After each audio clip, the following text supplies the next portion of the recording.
I first spotted the barn owl when it flew through the quarry, and within a few minutes it was on the perch for the tawny box.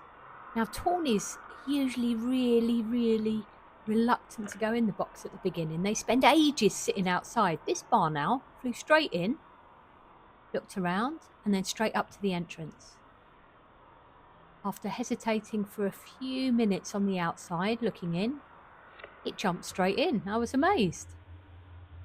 Once inside, you can see it's having a really good look round. At this point, I was so excited. I mean, barn owls are not something I would have thought to have found here. It's quite a wooded quarry here where the box is, although I do have fields around.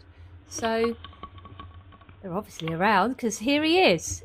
So having a really good look. This is a male, very pale on the front with no speckles. The females tend to have speckles on the front of their chest and they're a bit chunkier, but it's that lack of speckles on the chest that makes me think this is a male. So you can see he's having a look around, checking the walls. They use their beak to feel the inside of the box and the substrate. Now, normally a barn owl would line their box with pellets. They're regurgitated pellets, which then disintegrate and form an excellent nesting substrate. This barn owl came in and out the box several times, obviously starting to prospect for places to roost and possibly places to breed. Now, I'd rather this barn owl didn't breed in this box.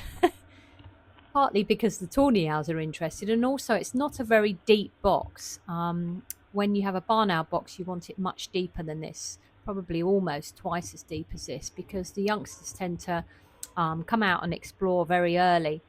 I didn't do this box too deep because they weren't really on my radar.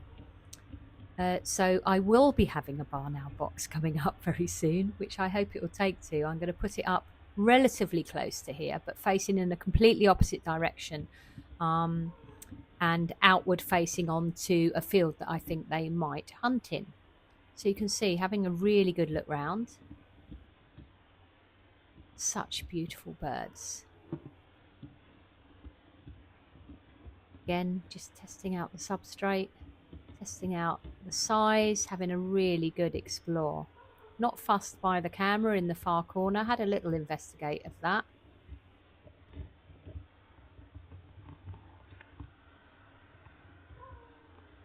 You see, picking up bits of the substrate. It's like a rough bark chipping here. I use in all my owl boxes. And then popping back out onto the perch. So having a good look round. Surprisingly confident. I've not really filmed barn owls very much. Never had them go in any of my tawny boxes, so you can imagine how excited I was. So coming out onto the perch. Oh my goodness, just look at that.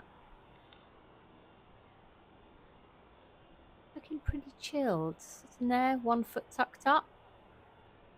Wow, that heart-shaped face is really characteristic of barn owls.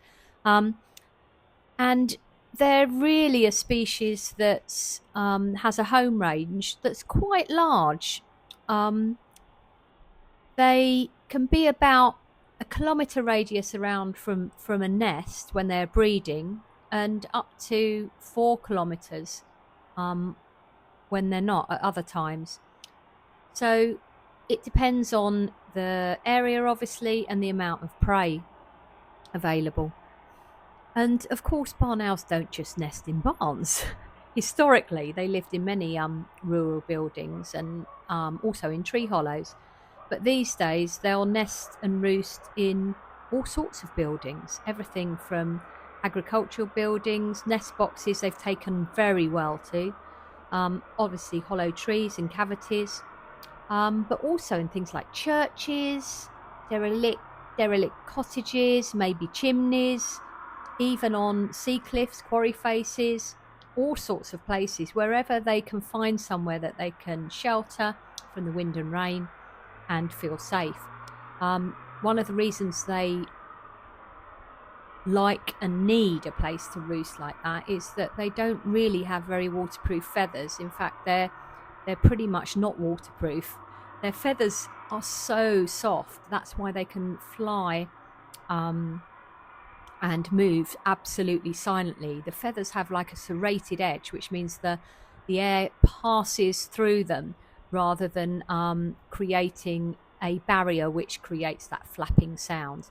But the downside means that they don't cope very well in very wet weather, which really surprises me how barn owls survive in Wales because we've had an awful lot of rain. So much excitement. And today I've been building a barn owl box. So I don't know if this guy will ever come back, but I know they're around now and I know they're prospecting. So I'm going to put a barn owl box up and let's hope he finds it.